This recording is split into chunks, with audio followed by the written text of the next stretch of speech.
Assalamualaikum warahmatullahi wabarakatuh. Perkenalkan nama saya Ananda Dian Kusumawardani dengan NIM 7211419149 dari Akuntansi Internasional 2019. Di sini saya akan menjelaskan tentang sistem informasi manajemen tentang implikasi etis dari teknologi informasi. Yang pertama ada moral, etika, dan hukum. Nah, moral adalah tradisi kepercayaan mengenai perilaku yang benar dan yang salah. Moral adalah institusi sosial dengan sejarah dan seperangkat aturan. Selanjutnya etika. Etika adalah sekumpulan kepercayaan, standar, atau teladan yang mengarahkan yang merasuk ke dalam seseorang atau masyarakat. Semua individu bertanggung jawab terhadap komunitas mereka atas perilaku mereka. Komunitas dapat berarti rukun tetangga, kota, negara, atau profesi. Kemudian hukum. Hukum adalah peraturan perilaku formal yang ditetapkan oleh otoritas yang berwenang, seperti pemerintah terhadap subjek atau warga negaranya. Selanjutnya ada Undang-Undang Komputer di Amerika Serikat. Undang-undang komputer yang dikeluarkan di Amerika Serikat difokuskan pada hak-hak penggunaan dan pembatasan terhadap akses data, khususnya data pada kartu kredit, data yang dimiliki oleh pemerintah, dan data yang bersifat pribadi, kejahatan komputer, dan baru-baru ini hak paten perangkat lunak. Dan batasan terhadap akses data, the Freedom of Information Act, yaitu Akta Kebebasan Informasi, kemudian kerahasiaan, kemudian kejahatan komputer. Pada tahun 1984, Kongres Amerika menambahkan poin-poin tertentu pada undang-undang federal dalam menangani kasus-kasus kejahatan komputer. Undang-undang tersebut adalah Akta Pendidikan dan Keamanan Komputer Bisnis Kecil, mendirikan Pusat Keamanan Komputer Bisnis Kecil dan Dewasa Penasihat Pendidikan. Kemudian ada akta tentang pemalsuan perangkat dan penipuan melalui komputer. Akta ini dapat menegur seseorang yang melakukan akses ilegal terhadap informasi mengenai pertahanan nasional sebagai pelaku tindak pidana berat. Undang-Undang Hak Paten Perangkat Lunak di Uni Eropa. Pada awal tahun 2002, Badan Kebijakan Uni Eropa mengajukan proposal yang menetapkan standar hak paten perangkat lunak. Standar yang ditetapkan Uni Eropa lebih tinggi dibandingkan dengan standar hak paten yang dikeluarkan pemerintah Amerika Serikat. Persyaratan untuk mendapatkan paten adalah perangkat lunak tersebut harus memberikan kontribusi teknis yang baru dalam penggunaannya. Undang-Undang Kerahasiaan Pribadi di Republik Rakyat Cina. Saat ini, pemerintah RRC telah menerapkan undang-undang yang mengatur penggunaan komputer dan internet. Peraturan ini menetapkan bahwa penggunaan komputer tidak boleh mengganggu keamanan negara, kepentingan masyarakat, hukum yang berlaku, dan kerahasiaan pribadi. Namun, belum sepenuhnya dari peraturan-peraturan tersebut dapat dilaksanakan. Para aktivis di RRC biasanya melihat Eropa dan Amerika sebagai contoh dalam menentukan dan menerapkan undang-undang mengenai keamanan teknologi informasi. Meletakkan moral, etika, dan hukum pada tempatnya. Penggunaan komputer di dunia bisnis diarahkan oleh nilai moral dan etis manajer, spesialis informasi dan pengguna, serta hukum yang berlaku. Hukum adalah yang termudah untuk diinterpretasikan karena sifatnya tertulis, tetapi etika tidak terdefinisi demikian tepat dan mungkin bahkan tidak disetujui oleh semua anggota masyarakat. Wilayah etika komputer yang kompleks inilah yang saat ini banyak diperhatikan. Kebutuhan akan budaya etika.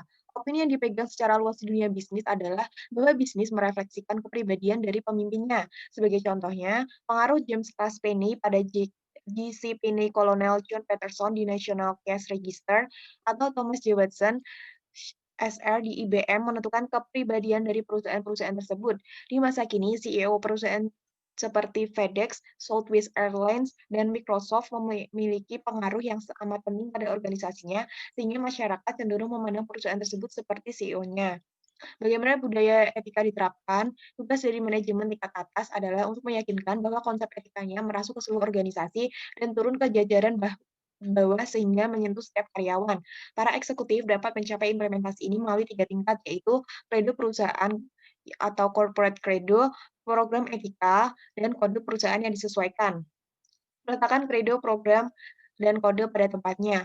Kredo perusahaan memberikan dasar untuk pelaksanaan program etika perusahaan. Kode etik tersebut menggambarkan perilaku-perilaku tertentu yang diharapkan dilaksanakan oleh para karyawan perusahaan dalam berinteraksi antara satu dengan lain dengan elemen-elemen lingkungan perusahaan.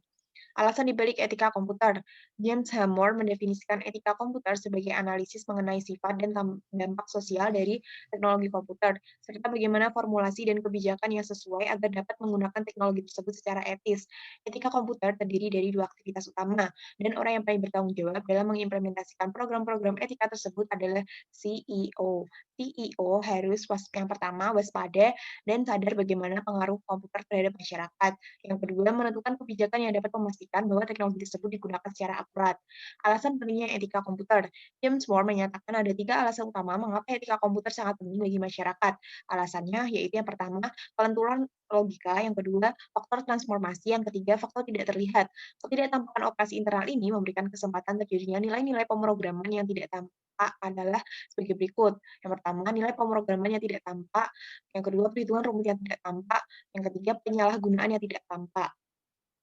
Misalnya ada audit informasi, saat menyusun etika penggunaan komputer, satu kelompok dapat memegang peranan yang sangat penting. Mereka adalah para auditor internal. Perusahaan dengan semua ukuran menggunakan auditor eksternal dari luar organisasi untuk memverifikasi untuk mencari keakuratan catatan akuntansi. Perusahaan-perusahaan yang lebih besar memiliki staf tersendiri yang berfungsi sebagai auditor internal, yang melaksanakan analisis yang sama seperti auditor eksternal, namun memiliki tanggung jawab yang lebih luas. Pentingnya objektivitas, agar para auditor dapat menjaga objektivitas mereka, harus menyatakan bahwa mereka tidak menginginkan tanggung jawab operasional sistem yang mereka bantu kembangkan. Mereka hanya bekerja dengan kapasitas sebagai penasehat. Mereka membuat rekomendasi untuk manajemen dan manajemen memutuskan apakah mereka akan menerapkan rekomendasi-rekomendasi tersebut. Jenis aktivitas audit ada 4. Yang pertama, audit finansial, audit operasional, audit berkelanjutan, desain sistem pengendalian internal. Ketika para auditor internal melaksanakan audit operasional, mereka mencari 3 fitur sistem dasar. Yang pertama, kecukupan pengendalian, efisiensi, kepatuhan dengan kebijakan perusahaan.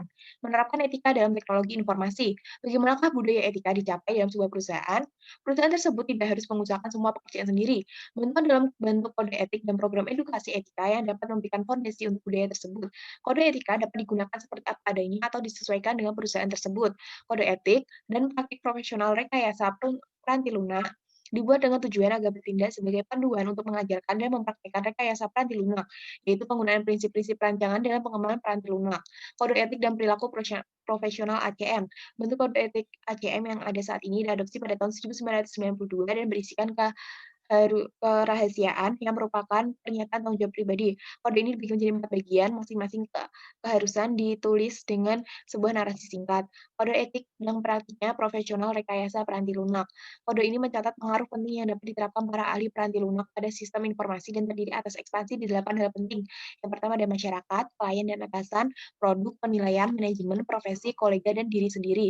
5 dari hal di atas berkaitan dengan tanggung jawab di mana ahli tersebut menjadi bagian masyarakat, klien, dan atasan, manajemen, profesi, dan kolega.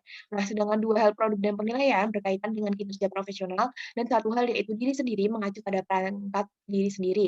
Pendidikan etika komputer. Dari beragam sumber, yaitu di antaranya ada di mata kuliah perguruan tinggi, program profesional, program edukasi swasta, etika dan CEO dapat memenuhi ekspektasi pelaporan keuangan dengan cara mengikuti program yang mencakup hal-hal sebagai berikut. Mencapai tingkat pemahaman yang lebih baik akan pemahaman prinsip-prinsip akuntansi, mempelajari sistem informasi yang menyelesaikan laporan keuangan dan mengambil tindakan perbaikan, mendidik eksekutif perusahaan mengenai sistem-sistem keuangan, mengintegrasikan ke dalam sistem informasi alarm yang memperingatkan eksekutif terhadap aktivitas yang membutuhkan perhatian, secara aktif berpartisipasi di dalam memberikan informasi keuangan kepada elemen lingkungan, mengendalikan dengan ketat keuangan yang dihabiskan untuk sumber daya yang mempengaruhi pelayanan informasi adalah bagian 409 yang membahas mengenai pengungkapan secara real time. Ini berarti bahwa perusahaan tersebut harus mampu melaporkan perubahan mengenai kondisi keuangannya secara real time atau pada saat perubahan langsung. SOX dan COBIT. Pada bab 9, COBIT disebut sebagai organisasi industri yang dapat memberikan standar keamanan untuk sumber daya informasi perusahaan. Organisasi yang sama dapat memberikan bantuan kepada perusahaan untuk menangani tanggung jawab SOX, meletakkan Sarbanes-Oxley pada tempatnya. Di awal bab ini telah dikatakan bahwa pendekatan preventif diambil untuk menggambarkan SIM. Hal ini digambarkan sebagaimana seharusnya SIM harus dipraktikkan. Sarbanes-Oxley merupakan salah satu argumen yang baik untuk pendekatan seperti ini. Perusahaan dan CEO akan menerapkan MIS sebagaimana yang dapat digambarkan seharusnya, tidak menghadapi kesulitan untuk memenuhi persyaratan SOX. Dengan kata lain, SOX mengharapkan eksekutif, sistem keuangan, dan teknik informasi untuk bekerja sebagaimana mereka seharusnya bekerja, yaitu secara etis. Terima kasih, sekian dari saya. Mohon maaf apabila ada kesalahan. Wassalamualaikum warahmatullahi wabarakatuh.